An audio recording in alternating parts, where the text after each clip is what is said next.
మన రక్షకుడు ప్రభువైన యేసుక్రీస్తు వారి నామంలో మీ అందరికీ శుభాలు తెలియజేస్తున్నాను.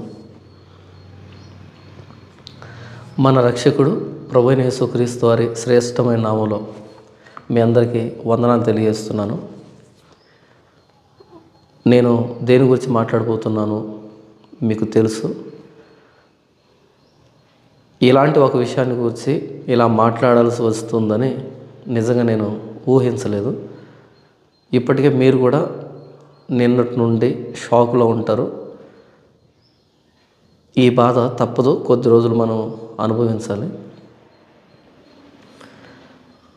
నిన్నటి దినాన ఉదయం 11:30 ఆ ప్రాంతంలో, అంటే పగలు 11:30 ఆ ప్రాంతంలో ఒక మెసేజ్ వచ్చింది. అందులో ఒకవైపు ప్రవీణ్ అన్న ఫోటో, ప్రవీణ్ పగడాల గారి ఫోటో ఒకవైపు, ఇంకోవైపు ఆయన చనిపోయినట్టుగా ఆయన రక్తపు మడుగులో ఉన్నటువంటి ఫోటో పెట్టి ప్రవీణ్ పగడాల గారికి లేరు అంటూ రాశారు. దాన్ని చూడగానే, అది ఎవరో ఫార్వర్డ్ చేశారు నాకు, దాన్ని చూడగానే ఇది ఫేక్ అనుకున్నాను. ఈ మధ్య క్రైస్తవ విశ్వాసం మీద దాడులు ఎక్కువయ్యాయి కాబట్టి అది ఫేక్ న్యూస్ ఏమో, ఫేక్ వార్త, భయపెట్టడానికి, గలిబిలి చేయడానికి. ఎందుకంటే మార్ఫింగ్ చేయడం అన్నది, ఇలా లేని విషయాలని పోస్టుల రూపంలో పెట్టడం అన్నది ఈ సోషల్ మీడియా డెవలప్ అవుతున్న ఈ క్రమంలో మనం చూస్తున్నాం కదా. అలా ఫేక్ న్యూస్ అనుకున్నాను. అనుకుని అడిగాను ఆ వ్యక్తిని, బ్రదర్ ఇది నిజమేనా అంటే, నిజం బ్రదర్, నిజంగానే చనిపోయాడు, ఆయన లేడిక అని ఆ వ్యక్తి చెప్పినప్పుడు వెంటనే ప్రవీణ్ అన్నకి దగ్గరగా ఉన్నటువంటి వ్యక్తులకి ఫోన్ చేయడం జరిగింది.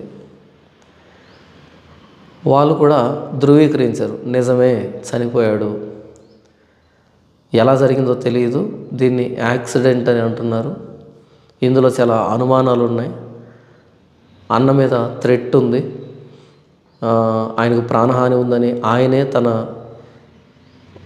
ఫేస్బుక్లో పోస్ట్ చేశాడు, ఆయనే చాలామందికి చెప్తూ వచ్చాడు నాకు థ్రెట్ ఉందని అంటూ వాళ్ళు స్పందించినప్పుడు నిజంగా ఏం చేయాలో దిక్కుతోచని పరిస్థితి ఏర్పడింది. అప్పటికి నేను ఒక పని మీద చాలా సీరియస్గా తిరుగుతూ ఉన్నా. చాలామంది ఫోన్ చేశారు అప్పటికే, అయితే ఏ ఫోన్ నేను లిఫ్ట్ చేయలేదు, అంటే పని మీద ఉన్నాను కాబట్టి ఫోన్ సైలెంట్లో ఉంది, ఏ ఫోన్ ఎత్తలేదు. అయితే ఎందుకో ఆ పని మధ్యలో రిపీటెడ్గా కాల్స్ వస్తూ ఉంటే అలా చూసినప్పుడు, వాట్సాప్లో ఆ ఇమేజ్ చూసినప్పుడు నిజంగానే దిగ్భ్రాంతికి గురి కావడం జరిగింది. నిజంగా ఊహించనటువంటి విషయం ఇది, ఊహకు అందనటువంటి విషయం. మొదట ఫేక్ అనుకున్నాను, కానీ అది నిజమని తెలిసినప్పుడు చాలా బాధకు గురయ్యాను. ఇక నేను చేస్తున్నటువంటి పనిని చేయలేకపోయాను, దాన్ని పక్కన పెట్టేశాను. ఇక అదే షాక్లో ఉండిపోయాను. ఇంక అప్పటి నుంచి మొదలు ఇప్పటి వరకు ఎంతమందికి ఫోన్ చేశానో దాని గురించినటువంటి విషయాలన్నీ 1కి 10 సార్లు చేసిన వ్యక్తికి ఫోన్ చేసి, ఇంకో వ్యక్తికి ఫోన్ చేసి, అంటే ఏం జరుగుతుంది అక్కడ, ఏం జరిగింది అక్కడ స్పాట్లో ఉన్నటువంటి వ్యక్తులకి, ఇప్పుడు ఎవరెవరైతే దాని గురించి అప్డేట్ ఇస్తున్నారో ప్రవీణ్ అన్న మరణాన్ని గురించి వాళ్ళందరితో మాట్లాడాను. 1కి 4 సార్లు మాట్లాడాను. అడిగిన దాన్ని పదే అడిగాను, ఎలా జరిగింది, ఇది నిజంగా యాక్సిడెంటా, లేకపోతే దీని వెనకాల ఏమైనా అనుమానించదగిన విషయాలు ఏమైనా ఉన్నాయా అంటూ చాలా విషయాలు అడగడం జరిగింది. ఆ వీడియోలు నాకు పంపించారు, దాని గురించి చాలా విషయాలు మాట్లాడుకున్నాం. కానీ ఇప్పటికీ అధికారికంగా పోలీస్ వ్యవస్థ దగ్గర నుంచి అఫీషియల్గా ఆయన ఎలా మరణించాడు, ఎందుకు మరణించాడు అనేటువంటి కారణం ఇంకా రాలేదు. కాబట్టి మనం మాట్లాడుకుంటున్న విషయాలు అవి నిజమో కాదో పోలీస్ వాళ్ళు తేల్చాలి, వాళ్ళు చెప్పాలి. వాళ్ళ స్టేట్మెంట్ కోసం వాళ్ళు ఏం చెబుతారు, ఇంతకీ ఏం జరిగిందని వాళ్ళ స్టేట్మెంట్ కోసం మీతో పాటు నేను కూడా నిన్నటి నుంచి 1000 కళ్ళతో ఎదురు చూస్తున్నా. నిజంగా ప్రవీణ్ అన్న మన మధ్య లేకపోవడం అన్నది, ప్రవీణ్ అన్న ఇంత ఇలాంటి పరిస్థితుల్లో మరణించడం అన్నది నిజంగా దిగ్భ్రాంతికి గురి చేస్తున్నటువంటి విషయం. చాలా మనస్తాపానికి లోనయ్యాను, చాలా బాధకు లోనయ్యాను. ఎందుకు ఇలా జరిగిందని ఎన్నో విధాలుగా ఆలోచించాను, ప్రార్థన చేశాను. వాళ్ళ కుటుంబం కోసం ప్రార్థన చేస్తున్నాను. అన్న మరణించినప్పుడు ఆ మరణాన్ని ఎలా జీర్ణించుకోవాలో, ఎలా దాన్ని భరించాలో తెలియక నా కోసం, నా ఓదార్పు కోసం నేను ప్రార్థన చేస్తున్నాను. ఎందుకంటే ఊహించినటువంటి విషయం ఇదే. ప్రవీణ్ అన్న చాలా మంచి వ్యక్తి, అందరినీ చిరునవ్వుతో పలకరించే వ్యక్తి. అయితే సబ్జెక్ట్ విషయం ఆలోచించినప్పుడు బైబిల్ విషయంలో ఆయనకున్నటువంటి ఆ నిబద్ధత, బైబిల్ విషయంలో ఆయనకున్నటువంటి ఆ ఖచ్చితత్వం, ఆ బైబిల్ ప్రకటించే విషయంలో నిర్మోహమాటం, ధైర్యం, ఆ తర్వాత బైబిల్ మీద ఎవరైనా ప్రశ్నించినప్పుడు వారిని ఎదుర్కొనేటువంటి ఆ తెగింపు, ఆ వాక్ చాతుర్యం, వాక్ పటిమ, నిజంగా అన్న మంచి వక్త, మంచి అపాలజెటిక్. అంటే బైబిల్ పట్ల విరోధ భావంతో కానీ లేదా బైబిల్ గురించి తెలుసుకోవాలని కానీ ఎవరు ఎలాంటి ప్రశ్న అడిగినా అది సామాజికమైన ప్రశ్నే కావచ్చు, చారిత్రాత్మక ప్రశ్నే కావచ్చు, సైంటిఫిక్గా అడుగుతున్నటువంటి ప్రశ్నే కావచ్చు, లేకపోతే ఇతర మతాల దృష్ట్యా అడుగుతున్నటువంటి ప్రశ్నే కావచ్చు, లేదా ద్వేషంతో అడుగుతున్న ప్రశ్న కావచ్చు, అనుమానంతో అడుగుతున్న ప్రశ్న కావచ్చు, ఎలాంటి దాన్నైనా సరే సమర్థవంతంగా ఎదుర్కోగలిగినటువంటి సమర్థుడైన క్రైస్తవ యోధుడైన, క్రైస్తవ విశ్వాస పోరాట వీరుడు ప్రవీణ్ పగడాల అన్న. నిజంగా అన్న లేనటువంటి లోటు చాలా కలిచివేస్తుంది నిన్నటి నుంచి. నిన్న 11:30కి నాకు ఆ విషయం తెలిసినప్పుడు వెంటనే బయలుదేరదాం అనుకున్నా రాజమండ్రికి.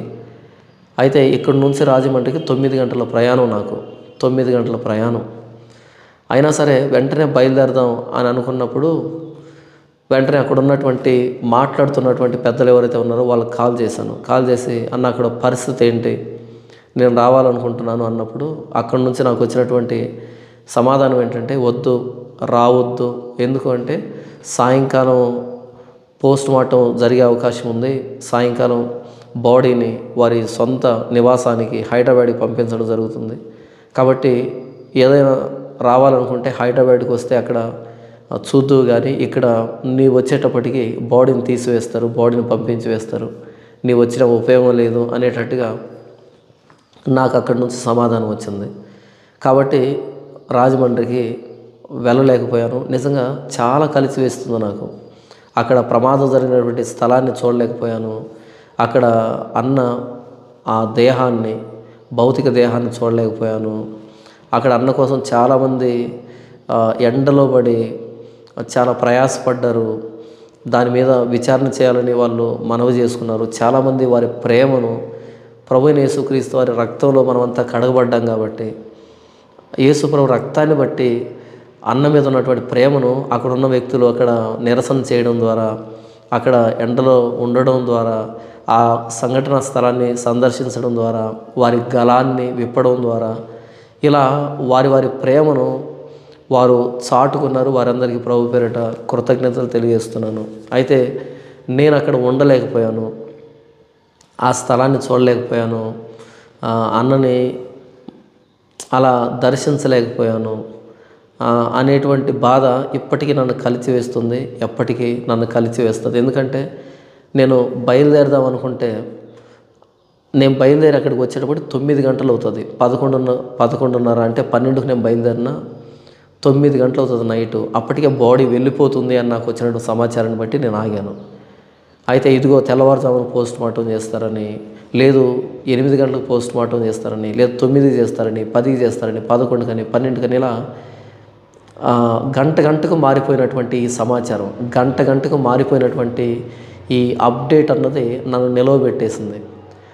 ఒకవేళ ఈరోజు మధ్యాహ్నం 12 గంటలకు పోస్ట్ మార్టం అని తెలిసి ఉన్నా సరే నేను తెల్లవారుజామునైనా సరే అర్ధరాత్రి అయినా బయలుదేరి వెళ్ళి ఉండేవాడిని. కానీ ఎందుకో మరి ప్లాన్డ్గా ప్రతి గంటకి అప్డేట్ మారిపోయి వెళ్ళలేని పరిస్థితి, అలా నిస్సహాయంగా ఎవరు ఏ న్యూస్ పెట్టినా సరే దాన్ని చూస్తూ ఎవరైనా ఏదైనా చెబుతారా, ఎందుకు ఇలా జరిగింది అని అటు సెక్యులర్ మీడియా కానీ, బయట వాళ్ళు క్రైస్తవేతరులు పెడుతున్నటువంటి మీడియా కానీ, ఇటు క్రైస్తవులు పెడుతున్నటువంటి ఈ వీడియోలు కానీ, ఎక్కడ ఏ అప్డేట్ వచ్చినా, ఎక్కడ ఏ చిన్న పోస్ట్ వచ్చినా, ఎక్కడ ఏ చిన్న కామెంట్ వచ్చినా సరే అన్నింటినీ ఒకటికి 2-3 సార్లు చూసేటువంటి, చదివేటువంటి, ఇంతకీ కారణం ఏంటి అని మధ్య మధ్యలో మరలా ఫోన్లు చేయడం, నాకు ఫోన్లు రావడం, ఇదే పనిలో నిన్నటి నుంచి ఇప్పటిదాకా జరిగిపోయింది. రాత్రి సరిగా నిద్ర లేదు, నాకే కాదు మీ అందరు కూడా నిద్ర లేదు, మీరందరూ కూడా నిద్రపోలేదు. అదే ఒక ఎందుకు ఇలా జరిగింది అనేటువంటి ఆలోచనలోనే మీరు కూడా భావోద్వేగానికి లోనయ్యారని నాకు తెలుసు. ఎందుకంటే అనుకోనటువంటి సడన్ ఆ న్యూస్ అన్నది మనందరినీ కలిచివేసింది. క్రీస్తులో మన క్రైస్తవ పోరాట యోధుడు ఇక లేడు, ప్రవీణ్ అన్న ఇక లేడు అన్నటువంటి ఆ మాట నిజంగా అందరినీ కలిచివేసింది. ఇది బాధాకరమైన విషయం. ఇలాంటి ఒక వీడియో ప్రవీణ్ పగడాలన్న గురించి ఆయనకు లేడు అంటూ ఒక సంతాపాన్ని వ్యక్తం చేస్తూ, బాధను వ్యక్తం చేస్తూ, ఇలా మిమ్మల్ని ఓదార్చడానికి, నా బాధను మీతో పంచుకోవడానికి ఇలాంటి ఒక వీడియో చేయవలసి వస్తుంది అని నిజంగా నేను అస్సలు ఎప్పుడు ఊహించలేదు. ఎవరికి ఊహకు అందనటువంటి విషయం ఇది. చాలా మంచోడు. ఇప్పుడు మనం రక్షణ ఛానల్లో అన్న డిబేట్స్ కానీ, ఆయన ఒక్కసారి అటువైపు మాట్లాడుతున్నాడంటే ఎదురుగా ఉన్న ప్రత్యర్థి, బైబిల్ మీద బురద జల్లాలనుకున్న ప్రత్యర్థి ఎంత భయాందోళనకు లోనవుతాడో, ఎంత గందరగోళం అయిపోతాడో, ఎంత ప్యానిక్ అయిపోతాడో అలా మాట్లాడతాడు సబ్జెక్ట్ని. అసలు ఎదురుగా ఉన్న వ్యక్తి కనీసం పాయింట్ రైజ్ చేయడానికి కూడా భయపడతాడు అంతగా. ఎందుకంటే ఏ పాయింట్ రైజ్ చేసినా సరే ఆ యాంగిల్లోనే దాన్ని కౌంటర్ చేసేటువంటి సామర్థ్యాన్ని దేవుడు అన్నకిచ్చాడు. అలాంటి ఒక పోరాట యోధుడు, మన క్రైస్తవ విశ్వాస వీరుడు, క్రైస్తవ్యానికి ప్రతినిధి లాంటివాడు. ఆ రక్షణ ఛానల్లో ఆయన చేసిన డిబేట్స్ కానీ, ఆయన మాట్లాడిన మాటలు కానీ, ఆయన చెప్పిన సమాధానాలు కానీ, మనం సోషల్ మీడియా వేదికగా ఆయన చేసిన ప్రసంగాలు కానీ, అసలు నిజంగా మన కళ్ళెదురుగా ఉన్నాడు అనేటట్టుగానే ఉంది. కానీ ఆయన మరణించాడన్నది ఇది నిజం కాదేమోలే అనేటువంటి ఒక ఆలోచన మరలా దోబూజులాడుతుంది మనసులో. ఎంత ఆయన మరణించాడు అనే వార్త మనం వింటూ ఉన్నా సరే మరలా మనసులో ఇది కాదేమోలే, ఇది అబద్ధమేమోలే అనేటువంటి ఒక ఆలోచన మరలా వస్తుందంటే ఎంతగా షాక్ గురయ్యాం మనం అన్నది మనం అర్థం చేసుకుంటున్నాం కదా. సరే, అన్న యాక్సిడెంట్లో మరణించాడు అని చాలామంది చెబుతున్నారు. ఇకపోతే అక్కడున్న సీసీటీవీ ఫుటేజ్లో ఆ యాక్సిడెంట్ అయినటువంటిది, అది అన్న పడిపోయినటువంటి దాన్ని చూపెడుతూ ఉన్నారు. అయితే అందులో చాలా అనుమానాలు ఉన్నాయని చాలామంది అనుమానాలు కూడా లేవదీస్తున్నారు. ఎందుకంటే అన్న కొవ్వూరు టోల్గేట్ దాటుతూ ఉన్నప్పుడు ఆ రైట్ సైడ్ ఇండికేటర్ మాత్రమే బ్లింక్ అవుతుంది, కానీ హెడ్ లైట్ లేదు. హెడ్ లైట్ అప్పటికే పగిలిపోయి ఉంది. పైగా ఆయన నేరుగా ఆ టోల్గేట్ ఫ్రీవే ఉంటుంది కదా, ఫ్రీవే ఉంటుంది. ఎందుకంటే ఈ ఆటోలకు కానీ స్కూటర్లు కానీ టోల్ తీసుకోరు కదా, ఫ్రీగా వెళ్ళిపోవచ్చు. కానీ కాళ్ళతో ఎందుకు బలంగా నెట్టుకుంటూ ఆయన వస్తున్నాడు. అంతకంటే ముందుగానే ఏమైనా దాడి జరిగిందా, ఎందుకని హెడ్ లైట్ లేదు? లేకపోతే ఆయన పడిపోయినటువంటి విధానం చూస్తే మీద బండి పడిపోయింది, బైక్ పడిపోయింది, మీద బండి పడిపోయినటువంటి సందర్భాలు మనం ఎప్పుడు చూసుండవు. మరి ఎందుకు ఇలా జరిగింది? ఆ సంఘటనా స్థలంలో కట్టెలకు, కర్రలకు, పైన ఉన్నటువంటి కర్రలకు ఎందుకు రక్తపు మరకలు ఉన్నాయి? ఇలాంటి చాలా సమాధానాలు రావాల్సినటువంటి ప్రశ్నలు చాలామంది సంధిస్తున్నారు అక్కడి నుంచి. అందుకనే అనుమానాస్పద మృతిగా, సస్పెక్టెడ్ కేసుగా దాన్ని గుర్తించి, సస్పెక్టెడ్ డెత్గా దాన్ని పోలీసులు కేసు నమోదు చేశారని అక్కడ ఉన్నటువంటి వ్యక్తులు చెబుతూ ఉన్నారు. చాలామంది ప్రశ్నలు లేవతీస్తున్నారు. మాకు అనుమానం ఉందని అటు పోలీస్ యంత్రాంగాన్ని కోరుతున్నారు, దయచేసి మాకు న్యాయం చేయండి అని అడుగుతున్నారు. ఖచ్చితంగా పోలీస్ యంత్రాంగం మీద మనకు పూర్తి నమ్మకం, విశ్వాసం ఉంది. నాకైతే వాళ్ళు తరోగా ఇన్వెస్టిగేట్ చేస్తారు. వాళ్ళు ఇప్పటికే చాలా కసరత్తు చేస్తున్నారు దీని మీద. ఇది మనం చూస్తున్నాం, ఎప్పటికప్పుడు వస్తున్నటువంటి అప్డేట్స్, ఈ సీసీటీవీ ఫుటేజ్లు కానీ ఇవన్నీ మనం చూస్తున్నాం కదా. కాబట్టి ఖచ్చితంగా వాళ్ళు న్యాయం చేస్తారు. వాళ్ళు ఇది ఇంతకీ యాక్సిడెంటా లేకపోతే అనుమానాస్పదంగా గుర్తించదగిందా, ఏదైనా కుట్ర కోణం ఇందులో ఉందా అన్నది పోలీసు యంత్రాంగం మనకు తెలియజేస్తుంది. అంతవరకు మనమంతా సంయమనం పాటించాలి, ప్రార్థన చేయాలి, మన ఓదార్పు కోసం ప్రార్థన చేయాలి. అటు అన్నను కోల్పోయినటువంటి అక్క, ఆయన సతీమణి, ఆయన కుటుంబ సభ్యులు, ఆయన పెంచుతున్నటువంటి పిల్లలు, ఆయన కొంతమందిని దత్తత తీసుకొని పెంచుతున్నాడు. చాలామందికి శాలరీ ఇచ్చేటువంటి వ్యక్తి ఆయన మినిస్ట్రీలో ఉన్నాడు. ఆయన మినిస్ట్రీలో ఉన్న వ్యక్తులు కానీ, కుటుంబ సభ్యులు కానీ, బంధువులు కానీ, ఆయన పిల్లలు కానీ, అక్క కానీ, వీళ్ళందరికీ కూడా ఓదార్పు కావాలి. నీకు నాకే ఇంత ఒక షాక్ గురైతే, దిగ్భ్రాంతికి గురైపోతే, మనం దీంట్లోంచి బయటకు రాలేకపోతే, అదే ఆలోచన మనం మునిగిపోతే మరి ఆయన కుటుంబ సభ్యులు కానీ వాళ్ళ పరిస్థితి ఏంటి? కాబట్టి వాళ్ళ ఓదార్పు కోసం కూడా మనం ప్రార్థన చేయాలి. ఇకపోతే చాలామంది అనుమాన పడుతున్నట్టుగా ఇందులో కుట్ర కోణం ఉంది, ఇందులో ఏదో జరిగింది, అనుమానంగా ఉంది.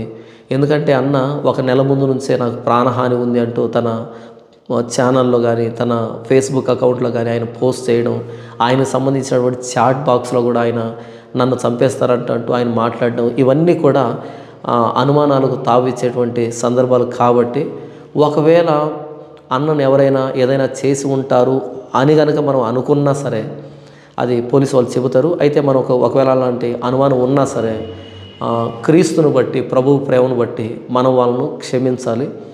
మన బాధ్యత ఏంటంటే క్షమించడం, మన శత్రువుని క్షమించాలి, మనల్ని హింసిస్తున్న వారి కోసం ప్రార్థన చేయాలి.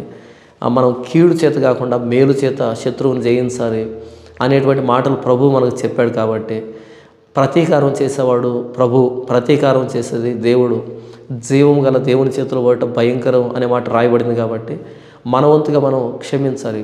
అయితే మనం ఎందుకు ఇటు పోలీస్ యంత్రాంగాన్ని కోరుకుంటున్నామంటే, త్వరగా మాకు ఒక సమాధానం చెప్పండి, అక్కడ ఏం జరిగింది, ఇంతకీ అది అనుమానాస్పద మృత లేకపోతే యాక్సిడెంట్ అని ఎందుకు మనం కోరుతున్నామంటే పోలీస్ యంత్రాంగాన్ని తెలుసుకుందామని, ఏం జరిగింది అని తెలుసుకుందామనే తప్ప కక్ష సాధిద్దామని కాదు.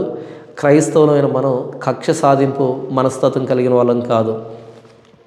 మనకు తెలుసు కదా, గ్రాహం స్టెయిన్స్ ఆయన ఇద్దరు బిడ్డల్ని పెట్రోల్ పోసి కాల్చి చంపినా సరే, బూడిద చేసినా సరే,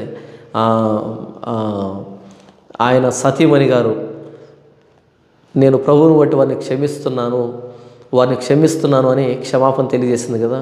కాబట్టి మన క్రైస్తవ ఆలోచన విధానం ఇది. ఎందుకంటే ప్రభువు నేర్పించింది, తండ్రి వీరేమి చేయిస్తున్నారు, వీరు ఎరుగరు కనుక వీరిని క్షమించని యేసుప్రభువు చెప్పినటువంటి మాట. ఈ నేరము వారి మీద మోపొద్దు అని స్టెఫను పలికాడు కదా, ఆయన రాళ్ళతో కూడా చంపుతూ ఉన్నప్పుడు. కాబట్టి ప్రభువు మనకు నేర్పించింది శత్రువును ప్రేమించమని, హింసిస్తున్న వారి కోసం ప్రార్థన చేయమని. అయితే మనం ఎందుకు ఇలా రోడ్ల మీదకి రావాల్సి వచ్చిందంటే, ఎందుకు మాకు న్యాయం జరగాలని అడుగుతున్నామంటే తెలుసుకుందామని, ఎవరు చేశారు, ఇది నిజంగా యాక్సిడెంటా లేకపోతే దీని వెనకాల ఎవరైనా ఉన్నారా అని తెలుసుకుందామని మాత్రమే తప్ప వారి మీద కక్ష సాధిద్దామని కాదు. ఏ క్రైస్తవుడు కక్ష సాధింపు చేయడు.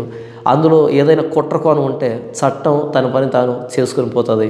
పోలీస్ యంత్రాంగం అందుకే కదా ఉంది.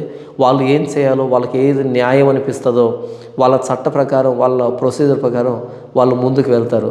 కాబట్టి క్రైస్తవులు మనం పగ తీర్చుకోవాలి అనేటువంటి ఆలోచన మనకు ఉండదు. మనం అలా ప్రవర్తించం.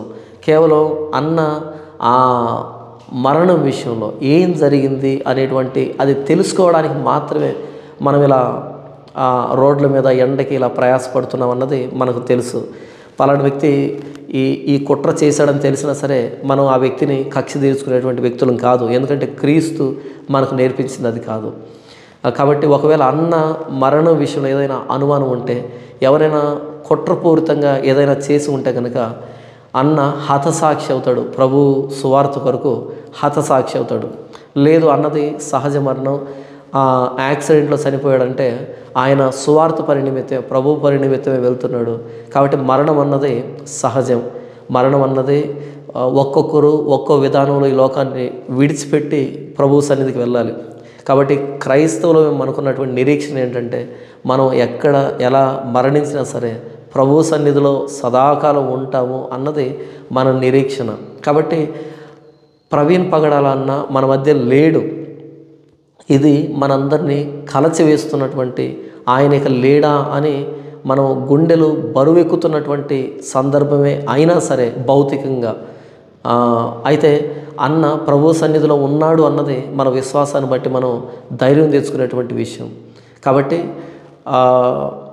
నిన్నటి నుంచి అన్న దగ్గరికి వెళ్ళాలి, చూడాలని ఎంతో ప్రయాసపడ్డాను. కానీ ప్రతి గంటకు మారిపోయినటువంటి అప్డేట్, ప్రతి గంటకు మారిపోయినటువంటి అక్కడి నుంచి సమాచారం, ఒక గంట ఈ మాట మాట్లాడి ఇంకో గంట ఇంకొక ఇన్ఫర్మేషన్ బయటకు వచ్చి ఇలా రకరకాల మిక్స్డ్ ఒపీనియన్స్ వచ్చినటువంటి కారణం చేత అన్నను భౌతికంగా చూడలేకపోయాను. నిన్న ఘటనా స్థలానికి వెళ్ళలేకపోయానటువంటి బాధ నిజంగా నన్ను కలిచివేస్తుంది. ఎప్పటికప్పుడు తెలుసుకుంటూనే ఉన్నాను, ఫోన్ చేస్తూనే ఉన్నాను, అదే పని మీద ఉన్నాను. ఇంకంతే రాత్రి భోజనం కూడా చేయాలనిపించలే. మీరు కూడా అదే పరిస్థితి అనుకోండి. భోజనం కూడా చేయాలనిపించలే, నిద్ర పట్టలే. ఎప్పుడెప్పుడు తెల్లారుతుందా, ఎప్పుడెప్పుడు పోస్ట్ మార్టం జరుగుతుందా, ఎప్పుడెప్పుడు సమాచారం బయటకు వస్తుందా, ఏం జరుగుతుంది, అక్కడ నేను లేని అనేటువంటి బాధ ఇప్పటికీ కలిసివేస్తుంది. సరే, ప్రభు నన్ను అక్కడికి వెళ్ళేటువంటి అనుమతి ఇవ్వలేదు అనేటట్టుగా నేను అనుకున్నాను. సమయం అసలు అనుకూలించలేదు. చాలామంది రావద్దు అన్నారు, సమయం అయిపోతుంది, రావద్దు, వచ్చినా సరే బాడీని తీసుకుని వెళ్ళిపోతారు అనేటట్టుగా చెప్పారు. నిన్న వీడియో మాట్లాడదాం అనుకుంటే మరలా అక్కడి నుంచి వ్యక్తులు నాకు చెప్పింది ఏంటంటే, అన్న తొందరపడి ఏ వీడియో మాట్లాడకండి, ఎందుకంటే మనకు ఏ ఇన్ఫర్మేషను అఫీషియల్గా రాలేదు కాబట్టి ఏ విషయాన్ని మీరు తేల్చి చెప్పకండి అనేటట్టుగా నాకు అక్కడి నుంచి ఇన్ఫర్మేషన్ వచ్చింది. అక్కడ స్పాట్లో ఎవరున్నారో అక్కడి నుంచి. ఎందుకంటే అఫీషియల్గా పోలీస్ యంత్రాంగం మనకు ఒక విషయం చెబితే కానీ అక్కడ ఏం జరిగిందన్నది మనకు తెలియదు. మనం ఎంతసేపు ఉన్నా సరే ఊహాగానాలు, ఇలా జరిగి ఉంటుందని ఆలోచించే వ్యక్తులమే తప్ప నిజంగా ఏం జరిగింది అన్నది అఫీషియల్గా మనకు సమాచారం రావాలి. వాళ్ళ స్టేట్మెంట్ కోసం పోలీస్ యంత్రాంగం ఇచ్చేటువంటి ఆ సమాచారం కోసం నేను నిన్నటి నుంచి ఎదురు చూస్తున్నాను, చాలామంది ఎదురు చూస్తున్నారు. కాబట్టి నా దగ్గర సరైన ఆధారం లేదు కాబట్టి, ఇన్ఫర్మేషన్ లేదు కాబట్టి నేను నుంచి ఏమీ మాట్లాడలేదు. అంతకంటే ముందుగా ఇలా కెమెరా ఎదురుగా కూర్చొని మాట్లాడే అంత పరిస్థితి లేదు. ఎందుకంటే ఆ షాక్లో ఉండిపోయాం కాబట్టి, ఇలా కెమెరా ముందుకు వచ్చి మాట్లాడే అంత పరిస్థితి లేదు కాబట్టి పూర్తిగా నాకు నేను నిబ్బరం చేసుకున్న తర్వాత పూర్తిగా ఆ షాకులో నుంచి బయటికి రాకపోయినా సరే ఇప్పుడు మాట్లాడాలి, నా వంతుగా నేను అన్న గురించి గలం విప్పాలి అని ఇప్పుడు కొంచెం నిబ్బరం చేసుకొని మీ ముందుకు వచ్చాను. ఎందుకంటే పోస్ట్ మార్టం అయిపోయింది కాబట్టి బాడీ ఆల్రెడీ హైదరాబాద్కి తీసుకుని వెళ్తున్నారు. ఇక రేపు ఉదయం 10 గంటల నుంచి సాయంకాలం 4 గంటల దాకా విజిటింగ్ కోసం పెడతారంట హైదరాబాద్లో. 4 గంటల నుంచి బరియల్ కార్యక్రమం స్టార్ట్ అవుతుందంట. ఇక రేపు అక్కడ కలుసుకుందాం, అన్న భౌతిక కాయాన్ని దర్శిద్దాం.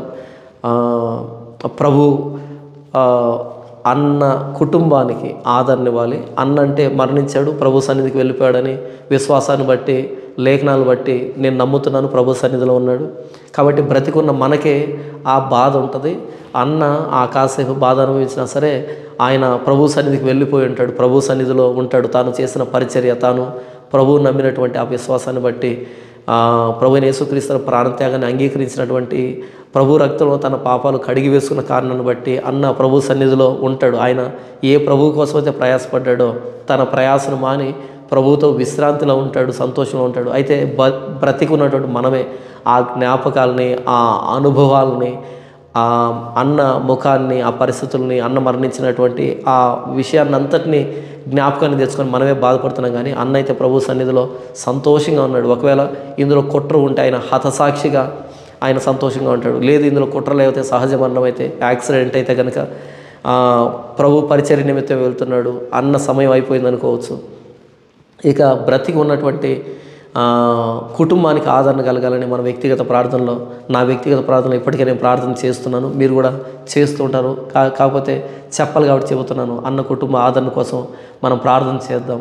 మన చేతనైంది అన్న కుటుంబానికి చేయూతనిచ్చేటువంటి ప్రయత్నం చేద్దాం. ప్రభు అన్న కుటుంబాన్ని వదిలిపెట్టాడు. ఎందుకంటే అన్న చేసిన పరిచర్య కానీ ఆయన నామాన్ని బట్టి బ్రతికిన వారి కుటుంబాలను ఆయన వదిలిపెట్టే దేవుడు కాదు. ఆ నీతిమంతుల పిల్లలు విడవబడడం కానీ, వారు భిక్షమెత్తడం కానీ నేను చూడలేదని దావీదు చాలా ధైర్యంగా చెబుతాడు కదా. కాబట్టి ప్రభు నామాన్ని బట్టి మనం బ్రతికినటువంటి మన కుటుంబాలు ప్రభు విడిచిపెట్టడు. ఆయన సంకల్పం, ఆయన ఏర్పాటు, ఆయన నిర్ణయం, ఆయన నడిపింపు, ఆయన భవిష్యత్తు ప్రణాళిక ఎప్పుడు ఉంటుంది, ఇది మనకు తెలుసు. కాకపోతే కాబట్టి మాట్లాడుతున్నాను. అన్న కుటుంబం కోసం ప్రార్థన చేయండి. అన్న వదిలిపెట్టిన పరిచర్య కోసం ప్రార్థన చేయండి. నేను కూడా చేస్తూ ఉన్నాను.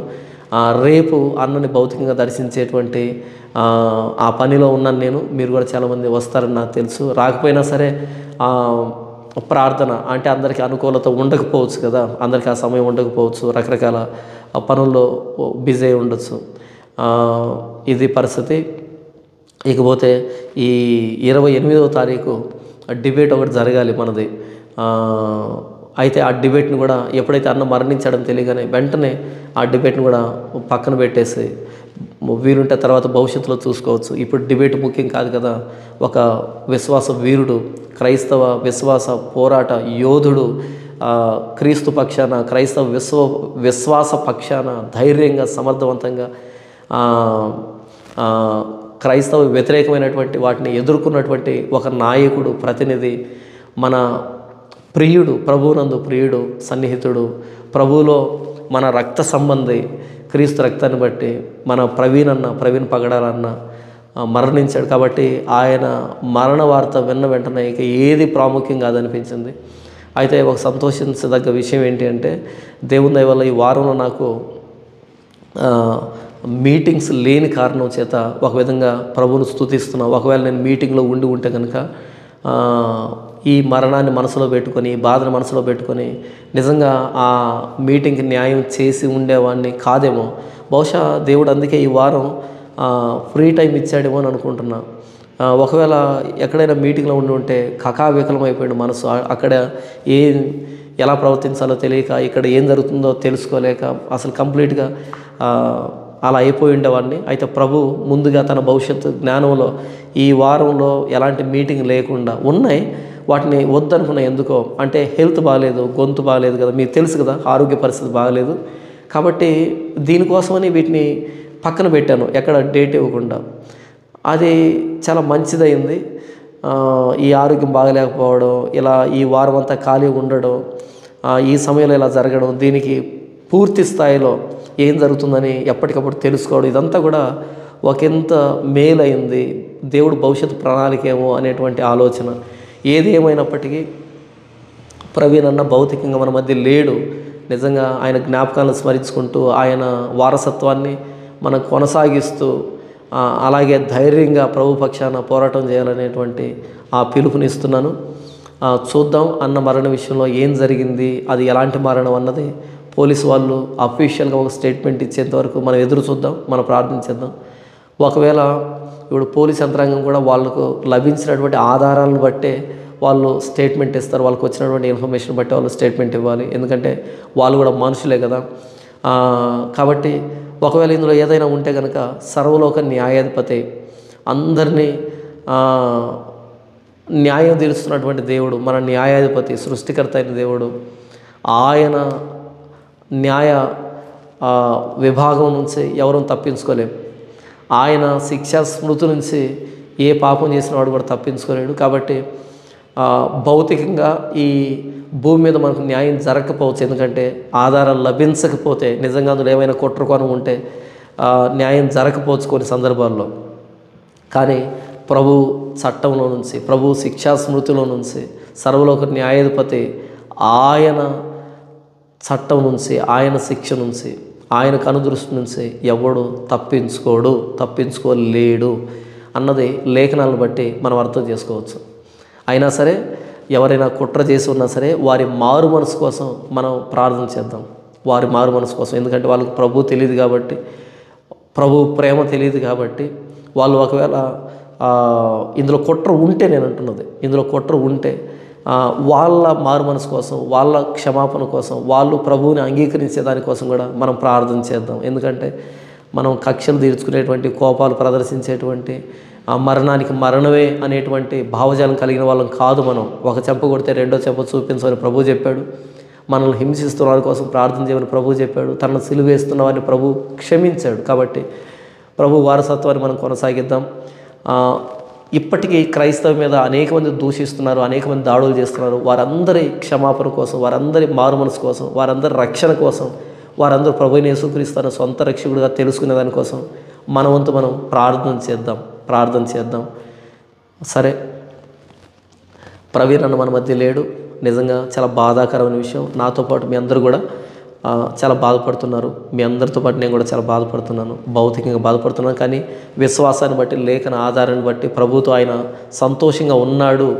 మనం నిన్నటి నుంచి చాలా బాధపడుతున్నాం కానీ, షాక్ అయిపోయాం. కానీ అన్న నిన్న అర్ధరాత్రి 11:42 యాక్సిడెంట్ జరిగింది కదా, అక్కడ సీసీటీవీ ఫుటేజ్ని ఆధారం చేసుకుని మనం చెప్పినప్పుడు. కాబట్టి ఆయన అప్పటికే ప్రభు సన్నిధికి వెళ్ళిపోయాడు, ప్రభు సన్నిధిలో సంతోషంగా ఉన్నాడు. మనమే ఆ బాధనంతటిని ఇలా భరిస్తున్నాము అని నేను అనుకుంటున్నాను. అన్న కుటుంబానికి ఆదరణ కలగాలని ప్రార్థిస్తున్నాను. మీరు కూడా ప్రార్థన చేయండి. ఒకవేళ ఏదైనా కుట్రకొని ఉంటే వారి క్షమాపణ కోసం, వారి మారు మనసు కోసం కూడా మనం ప్రార్థన చేద్దాం. అతి త్వరలో పోలీస్ యంత్రాంగం ఒక స్టేట్మెంట్ అఫీషియల్గా ఏం జరిగిందన్నది పోలీస్ యంత్రాంగం చెబుతారని చెప్పాలని మనం ఆశిద్దాం. పోలీసులు కూడా వారి వారి కర్తవ్యాన్ని నిర్వర్తిస్తున్నారు, ప్రయాసపడుతున్నారు. కాబట్టి చట్టం తన పని తాను చేసుకుని వెళ్తుంది, వాళ్ళ ప్రొసీజర్ వాళ్ళకు ఉంటుంది. కాబట్టి అంతవరకు ప్రభువును బట్టి, బైబిల్ లేఖనాలను బట్టి, మన క్రైస్తవ విశ్వాసాన్ని బట్టి మనం ధైర్యంగా ఉందాం, ప్రభువుకి వదిలిపెడదాం. ప్రభు అందరికీ న్యాయం తీర్చే దేవుడు, మన కోసం సిలువలో ప్రాణం పెట్టిన దేవుడు, మనల్ని ప్రాణం పెట్టేందుకు ప్రేమించిన దేవుడు. మీ తల వెంట్రుకలన్నీ లెక్కించబడ్డాయని చెప్పిన దేవుడు. 5 పిచ్చుకలు 2 కాసులకు అమ్మబడతాయి కదా, అయినను మీ పరలోకపు తండ్రి సెలవు లేక వాటిలో ఒక్కటి కూడా నేలను పడదు అని ప్రభువు చెప్పాడు కదా. ప్రభు ప్రణాళిక లేకుండా, ప్రభు అనుమతి లేకుండా మన తల మీద ఒక వెంట్రుక కూడా నేలను పడదు. అంత ప్రత్యేకమైన వాళ్ళమే నేను కానీ, నీవు కానీ, మరణించినటువంటి ప్రవీణ్ అన్న కానీ. మరి ప్రభువు ఎందుకు ఇలాంటి పరిస్థితిని అనుమతించాడు అన్నది మనకు తెలుస్తుంది. ఖచ్చితంగా ప్రభు మనకి మన అనుభవంలో కానీ, భవిష్యత్తులో కానీ ఖచ్చితంగా తెలియజేస్తాడు. కాబట్టి ఇలాంటి మరణాన్ని చూసి ప్రభు ఏం చేస్తున్నాడు అనేటట్టుగా మనం కంగారు పడాల్సిన అక్కర్లేదు. ప్రభు అనుమతితోనే సమస్తం జరుగుతుంది. ప్రభు అనుమతి లేకుండా ఏమీ జరగదు.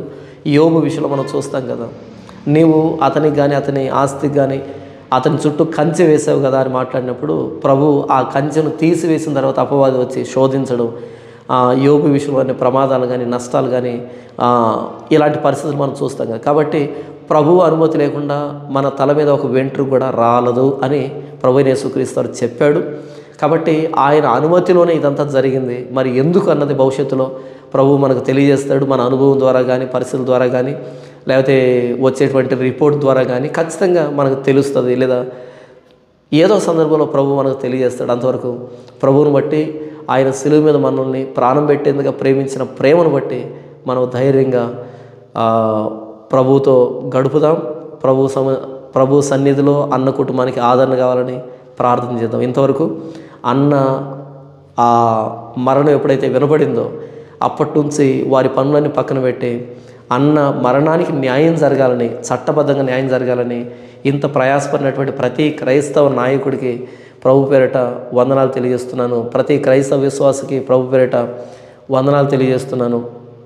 ఎందుకంటే నిన్నటి నుంచి అవిశ్రాంతంగా చూస్తున్నాం, లైవ్ చూస్తున్నాం. మీరు మాట్లాడుతున్న మాటలు కానీ, క్రైస్తవ నాయకులు, అక్కడ ఉన్నటువంటి పాస్టర్లు విజయప్రసాద్ రెడ్డి కానీ, జాన్ వెస్లీ కానీ, జేమ్స్ కానీ, లేకపోతే ఈరోజు కేఏ పాల్ కూడా వచ్చాడు కదా, కేఏ పాల్ కానీ, లేకపోతే అక్కడ ఉన్నటువంటి క్రైస్తవ నాయకులు, క్రిస్టియన్ పాస్టర్ ఫెలోషిప్ ఉంది కదా, ఆ పెద్దలు కానీ, వారి పేరు నాకు తెలియదు. అక్కడ ఉన్నటువంటి ప్రతి విశ్వాసి కానీ వారి వారి స్థాయిలో, అంటే కేవలం ప్రభువైన యేసుక్రీస్తు వారిలో మనకున్నటువంటి విశ్వాసాన్ని బట్టి, మనం యేసు ప్రభువును అంగీకరించిన దాన్ని బట్టి నిజంగా అవిశ్రాంతంగా వాళ్ళు చేస్తున్నటువంటి పోరాటం అని చెప్పొచ్చు. అంటే అన్న మరణానికి న్యాయం జరగాలని దగ్గరుండి ఎప్పటికప్పుడు దాన్ని పర్యవేక్షిస్తూ, అప్డేట్ ఇస్తూ, వీకేఆర్ అన్న కానీ, అంటే మన సిద్ధాంతాలు ఏవైనా సరే, ఇది మన ఇంటర్నల్ ఇష్యూ, ఇది ఇదేం పెద్ద విషయం కాదు. కానీ మన నాయకుడికి, లేకపోతే మన తోటి క్రైస్తవ సహోదరుడికి, మనలో ఒక వ్యక్తికి ఇలా జరిగినప్పుడు అందరం ఒకటై అక్కడ సంఘీభావం తెలియజేసి, అందరం నిజంగా మన చిన్న చిన్న మనస్పర్ధలు ఖచ్చితంగా ఉంటాయి. మనుషులు ఉన్న తర్వాత మనస్పర్ధలు ఉంటాయి, మనుషులు ఉన్న తర్వాత చిన్న చిన్న అభిప్రాయ దోషాలు ఉంటాయి. పెద్ద విశేషాలు కాదు ఇవి, చావును కోరుకునేంత విషయాలు కాదు ఇవి. నిజంగా అక్కడ ఈ క్రైస్తవ పెద్దలు కానీ క్రైస్తవ విశ్వాసులు కానీ నిజంగా ఎంత అవిశ్రాంతంగా పనిచేస్తున్నారు. ఎప్పటికప్పుడు ఇస్తున్నటువంటి అప్డేట్ కానీ చూస్తూ ఉన్నాను. నిజంగా ప్రభు పేరిట మీ అందరికీ వందనాలు తెలియజేస్తున్నా. ప్రభు పేరిట మీ అందరికీ వందనాలు తెలియజేస్తున్నా. అక్కడ కనిపించిన వాళ్ళు క్రైస్తవ నాయకులు అయితే కనిపించకుండా ఫోన్ల ద్వారా వాళ్ళ పలుకుబడిని ఉపయోగించి వాళ్ళు ఎంత చేయాలో అంత చేస్తూ ఉన్నటువంటి కనిపించినటువంటి క్రైస్తవ నాయకులకు కూడా, అంటే అన్న మరణ విషయంలో న్యాయం కోసం పోరాటం చేస్తున్నటువంటి వారికి కూడా ప్రభు పేరిట వందనాలు తెలియజేస్తున్నాను. అక్కడ కనిపించినటువంటి విశ్వాసాలే కాకుండా కనిపించకుండా ఆయా ప్రాంతాల్లో రాలేని పరిస్థితుల్లో, గుండె బరువెక్కినటువంటి పరిస్థితుల్లో, హృదయ విదారకమైన పరిస్థితుల్లో ఉండిపోయినటువంటి ఆ విశ్వాసులకు కూడా ప్రభు పేరిట వందనాలు తెలియజేస్తున్నాను.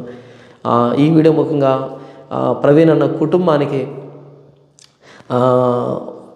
నేను ధైర్యం చెప్పేదేమి లేదు, కానీ ఎందుకంటే అక్క ఇచ్చినటువంటి స్టేట్మెంట్, ప్రవీణ్ అన్న సతీమణి గారు ఇచ్చిన స్టేట్మెంట్ ఏంటంటే, వారిని నేను క్షమిస్తున్నాను, అంటే ఒకవేళ కుట్ర ఏదైనా క్షమిస్తున్నాను, అన్న వదిలిపోయిన పరిచర్యను కొనసాగించాలి, ఇంతవరకు ఆయన నమ్మకమైన పరిచర్య చేశాడు అని తను ధైర్యంగా చెప్పినటువంటి దాన్ని బట్టి అక్క ధైర్యంగానే ఉంది. ఎందుకంటే క్రైస్తవులు కదా, మనం ధైర్యం వహిస్తాం, ధైర్యంగానే ఉంది. ఆ ధైర్యాన్ని నేను మెచ్చుకుంటున్నాను. అయినా సరే ఎంత ధైర్యంగా ఉన్నా సరే లోపల మనిషిని కోల్పోయినటువంటి అది ఉంటుంది కాబట్టి దాన్ని మనం తీర్చలేనిది. అయితే ప్రభువు మాత్రమే దాన్ని తీర్చేటువంటి సమర్థుడు. అక్కకి కుటుంబానికి అన్న దత్తత తీసుకొని పెంచుతున్నాడు, పిల్లలకి వాళ్ళందరికీ కూడా ఆదరణ కలగాలని ప్రభువు పేరిట నేను ప్రార్థిస్తున్నాను, ప్రభువుని ప్రార్థిస్తున్నాను. మీరు కూడా ప్రార్థన చేస్తారు. ఇంతవరకు ప్రవీణ్ అన్న మీద అన్న మరణాన్ని గురించి ఇలా మాట్లాడాల్సి వస్తుంది అని నేను అస్సలు ఊహించలేదు. ఇలా మాట్లాడాల్సిన పరిస్థితి ఏర్పడిందని నిజంగా బాధపడుతున్నాను. ఒక వీరుణ్ణి, ఒక క్రైస్తవ యోధుణ్ణి, మంచి వక్తను, మంచి వ్యక్తిని, క్రైస్తవ ప్రతినిధిని రక్షణ ఛానల్ వేదికగా ప్రాతినిధ్యం వహిస్తూ క్రైస్తవ విశ్వాసం పక్షాన ఆయన చేసినటువంటి డిబేట్లు కానీ, ఆయన చేసిన మాటలు, ప్రసంగాలు కానీ, ఆయన చెప్పిన సమాధానాలు కానీ నిజంగా మనం అన్న స్థానాన్ని భర్తీ చేయలేనటువంటి ఆ స్థానాన్ని ఖాళీగానే ఊహించుకుంటూ మనం బాధపడాల్సిన పరిస్థితి. నిజంగా అన్న లేనటువంటి లోటు ప్రభువే మనకి ధైర్యాన్ని ఇవ్వాలి. ఇక ఏం మాట్లాడాలో నాకు తెలియదు, కానీ ప్రవీణ్ అన్న విషయంలో చాలా బాధపడుతున్నాను. ఇకపోతే ప్రవీణ్ అన్న మరణించడం తెలియగానే చాలామంది నెగిటివ్గా కామెంట్లు చేశారు. చనిపోయింది, తగిన శాస్త్రం జరిగిందంటూ నెగిటివ్గా కామెంట్ చేసేటువంటి వాళ్ళను కూడా నేను మనవి చేస్తుంది ఏంటంటే, సహోదరులారా, మీరు ఒక విశ్వాసానికి సంబంధించిన వాళ్ళు, మేము ఒక విశ్వాసానికి సంబంధించిన వాళ్ళము. మా బైబిల్లో ఏం రాయబడిందో మేము ప్రకటిస్తాం, మీ గ్రంథాల్లో ఏం రాయబడిందో మీరు ప్రకటిస్తారు. కాబట్టి ఇలా ఒక విషయాన్ని ఏదైనా మాట్లాడినప్పుడు చనిపోవాలి అనేంత శత్రుత్వం మన మధ్య ఉండడం మంచిది కాదు. ఎందుకంటే ఇప్పుడు నేను బైబిల్ పట్టుకున్నప్పుడు బైబిల్లో ఉన్న విశ్వాసాన్ని నేను చెబుతాను, ఇది నా విశ్వాసం, నేను నమ్ముతున్నాను దాన్ని. మీరు ఇంకో విశ్వాసాన్ని నమ్ముతున్నారు, మీరు చెబుతారు. కానీ ఇలా చెప్పే అంతవరకే, ఇలా ప్రశ్నించేంతవరకే, విమర్శించేంతవరకే, ఖండించేంతవరకే ఉంటే బాగుంటుంది. కానీ ఇలా ప్రశ్నించిన ప్రతి ఒక్కరూ, విమర్శించిన ప్రతి ఒక్కరూ, మన విశ్వాసం మీద మాట్లాడిన ప్రతి ఒక్కరూ చనిపోవాలి అనే ఆలోచన, చనిపోతే సంతోషపడే ఆ మనస్తత్వం అన్నది మంచిది కాదు అన్నది నేను ప్రేమతో మిమ్మల్ని మనవి చేస్తున్నాను. దయచేసి అలాంటి నెగిటివ్ కామెంట్స్ పెట్టకండి. చనిపోయాడు, మంచి శాస్త్ర జరిగింది అనేటట్టుగా, అది మంచి మనస్తత్వం కాదు. మేము క్రైస్తవులు బైబిల్ పట్టుకున్నాం, బైబిల్ ఉన్న విషయాన్ని చెబుతాం, మీరు వినాలంటే వినొచ్చు, లేకపోతే లేదు. మీరు మీ గ్రంథాల్లో ఉన్న విషయాలు మీరు చెబుతారు, మేము వినాలంటే వింటాం, లేకపోతే లేదు. మా విశ్వాసాన్ని మీకు చెబుతాం, మీ విశ్వాసాన్ని మాకు చెబుతారు. లేదా మీకు ఏదైనా అభ్యంతరాలు అంటే మీరు ప్రశ్నిస్తారు, విమర్శిస్తారు, మేము కూడా ప్రశ్నిస్తాం, విమర్శిస్తాం. అంతవరకు బాగుంటుంది. కానీ ఇది వాక్ స్వాతంత్ర్యంలో భాగం. కానీ ప్రశ్నించిన ప్రతి ఒక్కరూ, విమర్శించిన ప్రతి ఒక్కరూ, గట్టిగా మాట్లాడిన ప్రతి ఒక్కరూ చనిపోవాలి అనేటువంటి ఆలోచన మంచిది కాదు. అలా చనిపోయినప్పుడు చనిపోయాడు, తగిన శాస్త్రం జరిగింది అంటూ ఆ భావజాలం అన్నది మంచిది కాదు. ఇప్పుడు చెబుతున్నాను వినండి. ఇప్పుడు ఇటు హైందవుల్లో చాలామంది క్రైస్తవాన్ని ప్రశ్నిస్తున్నారు, విమర్శిస్తున్నారు, గట్టిగా మాట్లాడుతున్నారు. వాళ్ళు చనిపోవాలనేటువంటి ఆలోచన మాకు లేదు, నాకైతే ప్రత్యేకంగా లేదు. ఇప్పుడు లలిత్ కుమార్ కానీ, కరుణాకర్ కానీ, ప్రవీణ్ కానీ, లేకపోతే రాధా మనోహర్ దాస్ కానీ, లేకపోతే ఇలాంటి వాళ్ళు చాలామంది మాట్లాడుతున్నారు క్రైస్తవం మీద బయట. వాళ్ళు చనిపోవాలనేటువంటి ఆలోచన కాదు మాది. వాళ్ళు మారాలి, వాళ్ళు మారి ప్రభువు క్షమాపణను పొందుకోవాలి, ప్రభువుల రక్షణ పొందుకోవాలి. వాళ్ళకు తెలియక అలా మాట్లాడుతున్నారు, నిజంగా బైబిల్ అలా లేదు అని చెప్పేటువంటి ప్రయత్నమే చేస్తున్నావు తప్ప నిజంగా వాళ్ళు చనిపోవాలనేటువంటి ఆలోచన కాదు నాది కానీ, ఏ క్రైస్తవుడిది కానీ. ఏ క్రైస్తవుడు కూడా చనిపోవాలని కోరుకోడు. ఒకవేళ ఎవరైనా చనిపోతే సంతోషపడేటువంటి మనస్తత్వం కాదు మాది. లేకపోతే ఇస్లాం వ్యక్తులు చాలామంది, ఇప్పుడు జాకీర్ నాయక్ కానీ ఇలాంటి వ్యక్తులు కానీ చాలామంది బైబిల్ మీద మాట్లాడితే వాళ్ళు చనిపోవాలనేటువంటి మనస్తత్వం అది కాదు. వాళ్ళు తెలియక అలా మాట్లాడుతున్నారు. వాళ్ళకు తెలియాలి, సత్యం తెలియాలి అని వాళ్ళు సత్యం చెప్పేటువంటి ప్రయత్నం చేస్తున్నాం. ఒకవేళ వాళ్ళకి ఏదైనా జరిగితే బాధపడే వ్యక్తులు మేము కూడా ఉంటాం. ఎందుకంటే ప్రశ్నించే ప్రతి ఒక్కడు, విమర్శించే ప్రతి ఒక్కడు, గట్టిగా మాట్లాడిన ప్రతి ఒక్కడు చనిపోవాలంటే ఇంకెవరు మిగలరు. అసలు అది మంచి వాతావరణం కాదు. కాబట్టి ప్రవీణ్ అన్న మరణ విషయంలో ఎవరైతే నెగిటివ్గా కామెంట్ చేస్తున్నారో దయచేసి ఆ భావజాలం, ఆలోచన తప్పు సహోదరులరా. దయచేసి అలాంటి కామెంట్ చేయకండి. అందరూ మరణించాలి, ఏదో ఒక రూపేణ మరణించాలి. అది యాక్సిడెంట్ కావచ్చు, సహజ మరణం కావచ్చు, ఆరోగ్యం బాలేక కావచ్చు, హత్య కావచ్చు, ఏదైనా సరే ఈ లోకానికి వచ్చిన మనం ఈ లోకాన్ని వదిలిపెట్టి వెళ్ళిపోవాలి కదా మరణం పేరుతో. కాబట్టి అది కాదు. మనందరం ఒక్కొక్కరివి ఒక్కో విశ్వాసానికి సంబంధించిన వాళ్ళం కాబట్టి ఖచ్చితంగా నా విశ్వాసానికి ఇంకో విశ్వాసం వ్యతిరేకంగానే కనపడుతుంది, ఆ విశ్వాసానికి నా విశ్వాసం వ్యతిరేకంగానే కనపడుతుంది.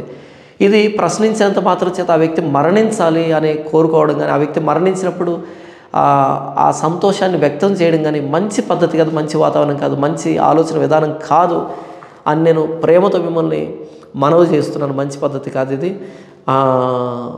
మనుషులు అన్న తర్వాత మనస్పర్ధలు ఉంటాయి, భావజాలంలో అభిప్రాయ భేదాలు ఉంటాయి. ఇంత మాత్రానికి మనిషి చనిపోయినప్పుడు చనిపోయాడు లేని సంబరపడ్డం అన్నది మంచిది కాదు.